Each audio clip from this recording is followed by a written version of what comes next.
Innal hamdalillah nahmaduhu wa nasta'inuhu wa nastaghfiruh wa na'udzu billahi min shururi anfusina wa min sayyiati a'malina. May yahdihillahu fala mudhillalah wa may yudlilhu fala hadiyalah. Asyhadu an la ilaha illallah wahdahu la syarikalah wa asyhadu anna Muhammadan abduhu wa rasuluh la nabiyya ba'dah. Allahumma shalli wa sallim wa barik ala nabiyyina Muhammadin wa ala alihi wa sahbihi wa barik wa sallim ajma'in amma ba'du. Qala Allah Ta'ala fil kitabil karim, a'udzu billahi minasyaitonir rajim, bismillahirrahmanirrahim. Wal takum minkum ummatun yad'una ilal khair wa ya'muruna bil ma'ruf wa yanhauna 'anil munkar wa ulaika humul muflihun. Pemirsa yang dirahmati Allah Subhanahu wa taala, pertama, marilah kita senantiasa memanjatkan puji syukur kehadirat Allah Subhanahu wa taala karena pada kesempatan kali ini kita masih diberikan kekuatan oleh Allah untuk menunaikan serangkaian ibadah di bulan suci Ramadan ini. Dan juga kita masih diberikan kesempatan oleh Allah untuk bertemu di media dakwah channel ini. Salawat dan salam senantiasa tercurah kepada junjungan kita Nabi besar Muhammad sallallahu alaihi wasallam beserta keluarga, para sahabatnya, dan seluruh umatnya sampai yaumul akhir nanti. Pemirsa yang dirahmati Allah Subhanahu wa taala, pada kesempatan kali ini akan sedikit kami sampaikan tentang istidraj. Apa itu istidraj dan bahaya istidraj bagi kita? Pemirsa yang dirahmati Allah Subhanahu wa taala, istidraj ini diambil dari kata daroja yang berarti naik dari satu tingkat ke tingkat berikutnya, ke tingkat berikutnya yang lebih tinggi. Sedangkan pengertian istidraj dari segi istilah adalah segala curah nikmat atau rizki yang diberikan oleh Allah Subhanahu wa taala kepada seseorang atau suatu kaum yang orang atau kaum tersebut terus-menerus berbuat maksiat. Jadi ringkasnya, istidraj ini adalah nikmat yang menyesatkan. Pemirsa yang dirahmati Allah Subhanahu wa taala, ayat dalam Al-Qur'an yang menjelaskan tentang istidraj ini adalah Quran surah Al-An'am ayat 44 yang bunyinya a'udzubillahi minasyaitonirrajim, bismillahirrahmanirrahim. Falamma nasu ma dzukkiru bihi fatahna alaihim abwaba kulli syai'in hatta idza farihu bima utu akhadnahum ba'datan faidahum mublisun. Yang artinya, maka ketika mereka melupakan peringatan yang telah diberikan kepada mereka, kami pun membukakan semua pintu-pintu kesenangan atau semua pintu-pintu rizki untuk mereka, sehingga ketika mereka bergembira dengan apa yang telah diberikan kepada mereka, kami siksa mereka secara tiba-tiba. Maka ketika itu mereka terdiam, berputus asa. Ayat ini menjelaskan tentang bahaya dari istidraj itu sendiri. Karena istidraj ini bisa menimpa siapapun dan kapanpun. Bahkan mungkin sedang menimpa diri kita, nauzubillahi min dzalik. Karena apa? Karena nikmat yang diberikan oleh Allah kepada seseorang yang terus-menerus berbuat maksiat ini sangat sulit untuk dirasakan oleh orang tersebut. Karena biasanya seseorang disesatkan dengan nikmat itu pasti akan tidak menyadarinya bahwa dia telah disesatkan, sehingga orang ini akan senantiasa terjerumus ke dalam kemaksiatan dan terbuai dengan nikmat-nikmat yang telah diberikan oleh Allah Subhanahu wa taala. Padahal sejatinya dia telah disesatkan oleh Allah Subhanahu wa taala. Contoh mudah seperti ini. Jadi istidraj ini adalah misalkan saat kita baru punya sepeda, kita masih rajin untuk ke masjid untuk menunaikan sholat berjamaah. Kemudian di saat kita memiliki sepeda motor, kita menjadi jarang-jarang untuk datang ke masjid untuk sholat berjamaah.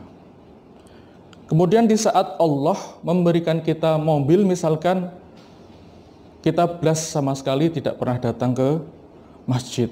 Nah, kemudian misalkan ada pertanyaan, apakah istidraj ini pernah dialami oleh kaum terdahulu? Tentu pernah. Ya. Jadi pertama yang pernah diberikan istidraj oleh Allah Subhanahu wa taala adalah Qarun itu sendiri, ya. Dan juga pada zaman Nabi Musa, Fir'aun. Ya, Qarun diberikan oleh Allah Subhanahu wa taala harta, akan tetapi curahan harta dan juga kekayaan yang diberikan oleh Allah tersebut tidak membuat Qarun bersyukur kepada Allah Subhanahu wa taala. Kemudian Fir'aun, curahan nikmat juga yang telah diberikan oleh Allah Subhanahu wa taala kepada Fir'aun ini tidak membuat Fir'aun beriman kepada Allah Subhanahu wa taala. Justru Fir'aun semakin zalim. Puncaknya di puncak kezaliman Fir'aun, Allah dengan seketika menenggelamkan Fir'aun ke dalam lautan. Ada kisah lain juga dari istidraj ini, yaitu kisah kaum Sodom dan Gomorrah, yaitu kisah atau kaum dari Nabi Lut alaihissalam. Kaum Sodom dan Gomorrah ini diberikan nikmat dan curahan rizki oleh Allah Subhanahu wa taala. Akan tetapi nikmat itu justru dibalas oleh kaum Sodom dengan perbuatan fahsya atau perbuatan keji, yaitu mereka mendatangi sesama jenis. Sehingga dalam waktu semalam Allah Subhanahu wa taala memusnahkan kaum Sodom dan Gomorrah ini dengan hujan batu. Pemirsa yang dirahmati Allah Subhanahu wa taala, kisah serupa juga pernah terjadi di negara kita, di Indonesia, yaitu tepatnya di Kabupaten Banjarnegara, Jawa Tengah. Di Kabupaten Banjarnegara, Jawa Tengah ini terdapat sebuah dukuh. Dukuh itu bukan makanan, duku itu bukan ya, tapi dukuh itu dusun, ya, dusun. Dukuh itu dusun. Jadi ada desa, di situ masih dibagi-bagi lagi wilayahnya menjadi lebih kecil, kemudian dusun. Jadi Dukuh Legetang ini berada di kawasan Pegunungan Dieng, kurang lebih 2 km ke arah utara. Dan Dukuh Legetang ini terkenal dengan kesuburan tanahnya. Bahkan berbagai macam komoditi sayur-sayuran tumbuh subur di sana, seperti wortel, kentang, dan berbagai macam sayur-sayuran yang lain. Dan memiliki kualitas yang terbaik. Di saat daerah lain tidak panen, Dukuh Legetang ini tetap panen raya. Di saat daerah lain panen dengan hasil buruk, Dukuh Legetang ini tetap panen dengan hasil yang terbaik.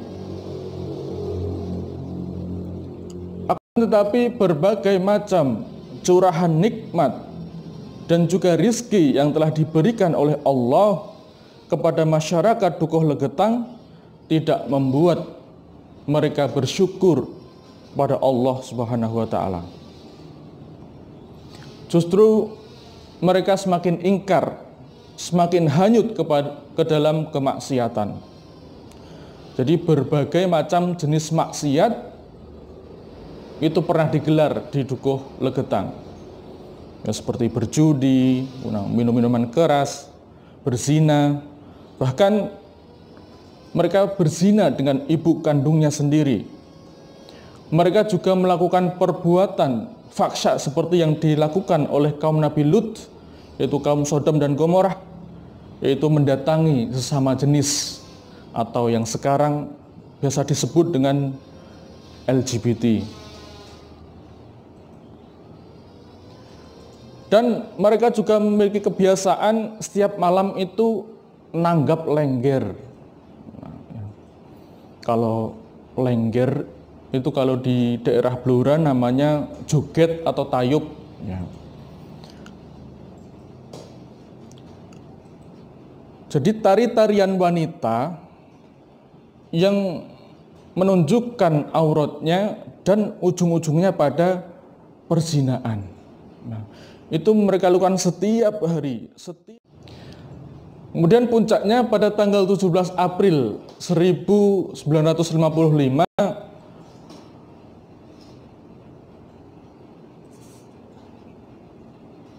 malam itu hujan lebat sekali. Petir sana sini, petir sana sini. Nah, akan tetapi pada saat lewat pertengahan malam hujan mulai reda. Dan masyarakat Dukuh Legetang tetap pada kemaksiatan, tetap zina, tetap berjudi. Suasana sangat sunyi, hening, dan sangat dingin. Ya. Karena kita tahu di daerah Dieng itu memang daerahnya sangat dingin sekali. Akan tetapi tiba-tiba saja terdengar suara dentuman yang sangat keras sekali, seperti bom. Dan yang mengagetkan seluruh masyarakat di sekitar Dukuh Legetang. Akan tetapi tidak ada satupun orang yang berani keluar karena sangat sepi dan jalan pun juga masih licin pada waktu itu. Akan tetapi di pagi harinya mereka terkaget-kaget saat melihat puncak Gunung Pengamun-Amun sudah terbelah.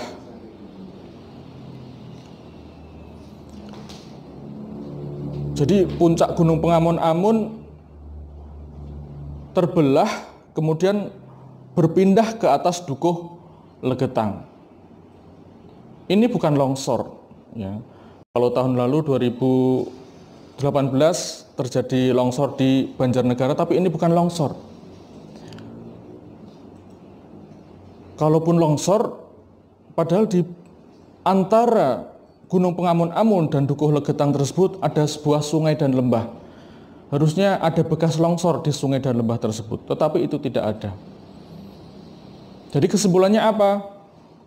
Gunung tersebut dipotong, kemudian diangkat dan ditimpakan ke atas Dukuh tersebut. Kemudian pertanyaannya, siapa yang mampu untuk melakukan hal tersebut kalau bukan Allah Subhanahu wa taala.